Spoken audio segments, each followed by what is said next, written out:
Je suis la secrétaire générale du syndicat libre des enseignants et chercheurs de Guinée-SLEG et je suis membre du bureau exécutif national de l'USC chargé des conflits, négociations et revendications. Est-ce qu'on peut parler à votre niveau aujourd'hui d'un sentiment avec tout ce qu'on a suivi dans la salle et tout ce que vous avez fait sur le terrain avec le gouvernement, même si rien n'est à 100%?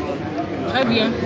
C'est un sentiment de satisfaction de voir nos syndiqués aujourd'hui en face de nous pour qu'on leur fasse des comptes rendus amicaux de la situation dans laquelle nous nous trouvons. Il ne faut pas se voiler la face. Depuis bientôt 2 mois, nous sommes autour de la table de négociation tripartite entre le patronat, le gouvernement et le syndicat.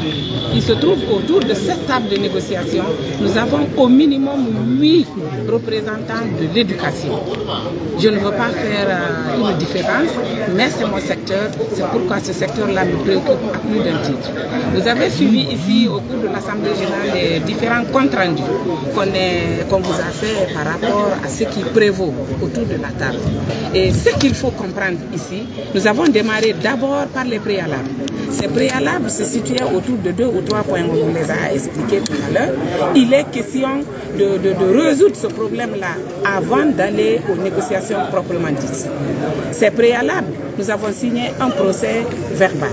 Dans ces préalables, ce qui nous préoccupe de plus, parce que c'est des acquis qu'il ne faut pas négliger, c'est la situation des jeunes enseignants contractuels. Ils sont plus de 19 000. Il ne faudrait pas que, avec ce manque criard que nous avons sur le terrain, que le gouvernement néglige cet aspect. Nous, de l'intersyndicale de l'éducation, présents autour de cette table de négociation, ce n'est pas parce que nous négligeons les autres points, mais le point crucial, c'est comment engager ces jeunes à la fonction. Madame, après. Le deuxième élément, c'est aussi la revendication proprement dite. Nous avons discuté sur le premier point, relatif à l'augmentation sur la question salariale. Et le gouvernement nous a fait une première proposition, nous donnant 15% de prime.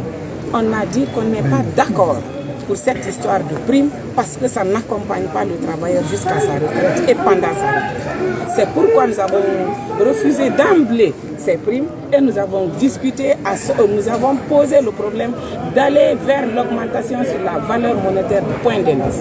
Ils ont commencé par 10%, ils sont allés à 12%, 15% et actuellement on est bloqué au niveau de 20%.